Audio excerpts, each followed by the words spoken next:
Olá! Você já percebeu que muitas vezes mudar é muito mais difícil do que continuar exatamente onde estamos? Mesmo que esse lugar onde estamos nos machuque ou nos faça mal? Pois então, eu acredito que essa dualidade entre querer mudar e não conseguir é um fato na vida de todos nós. E é mais que um fato, é um fardo porque faz com que a gente se sinta impotente sobre a nossa própria vida.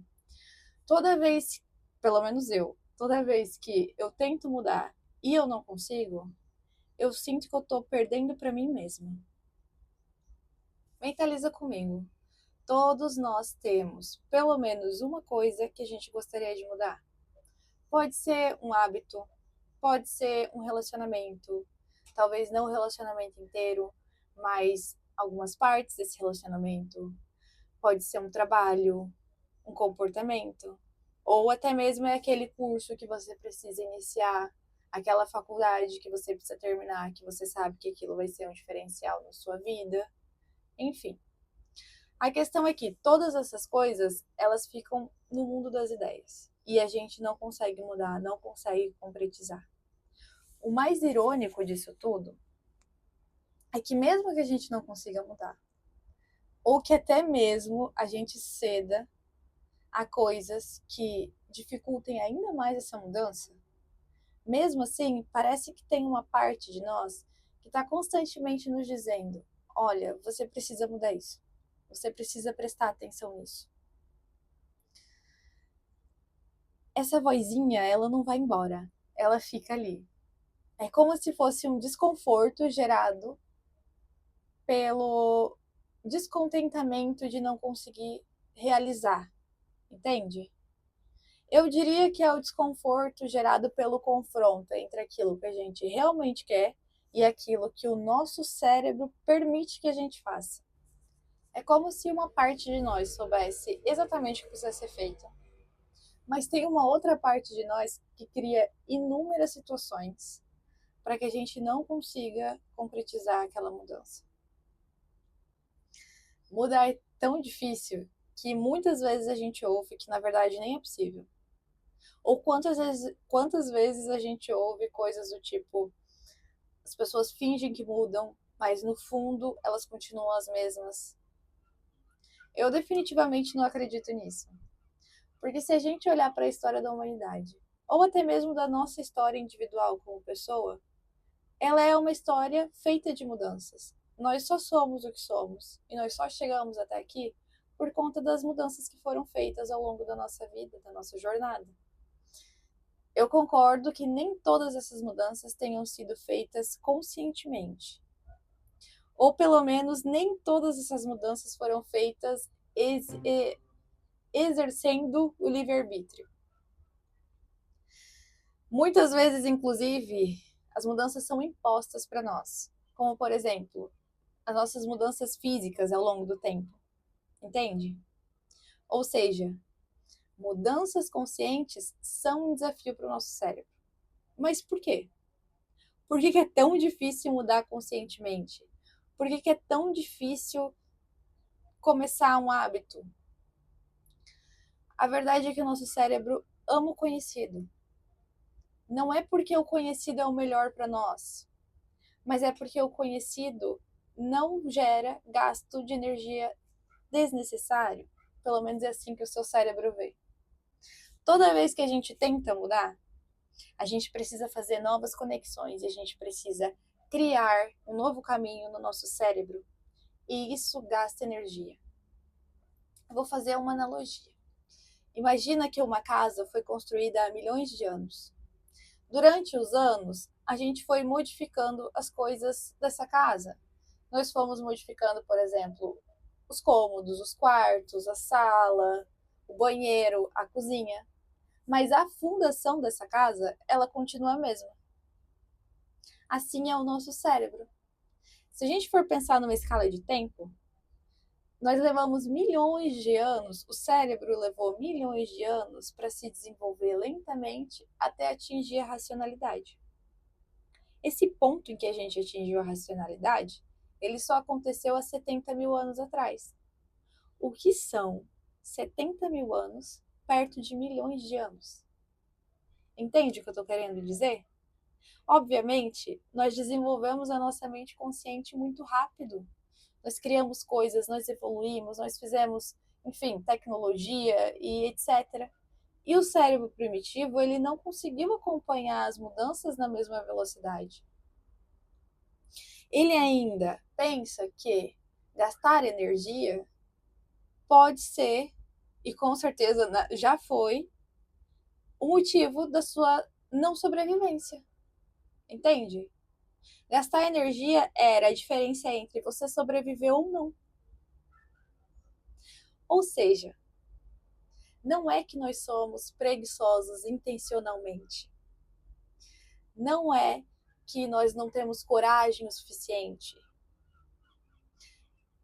É que o nosso cérebro não quer que as mudanças aconteçam. Ele quer permanecer no conhecido, no cenário que ele conhece.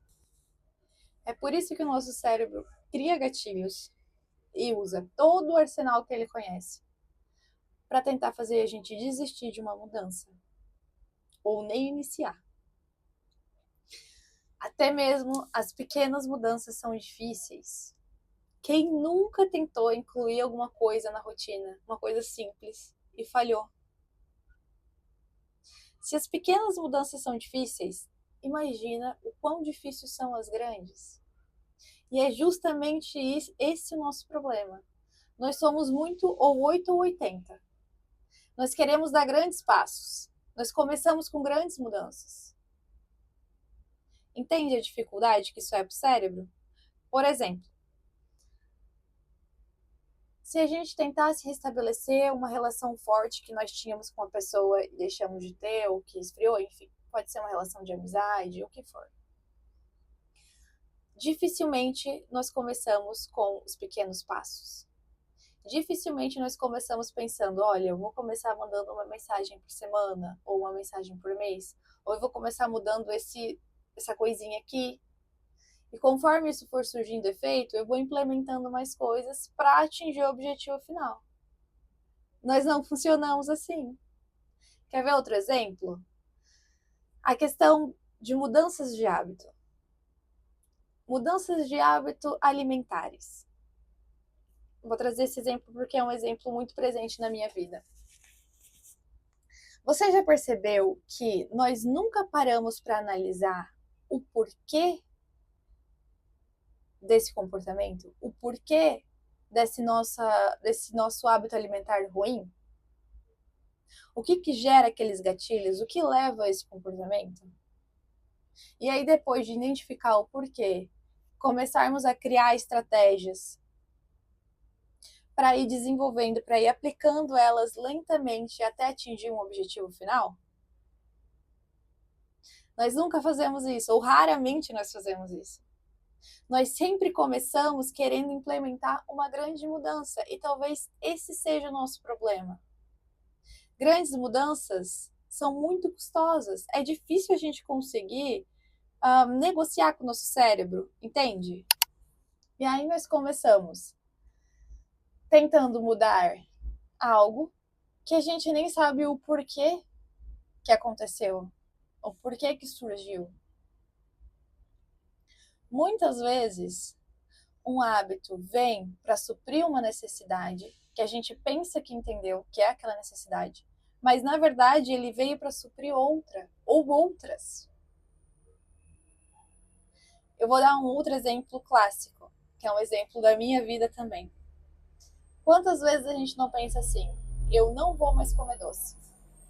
Bom, agora vai passar um caminhão aqui, vamos esperar ele passar o caminhão para a gente continuar. Enfim. Quantas vezes eu cheguei numa segunda-feira e falei, agora chega, não vou mais comer doce.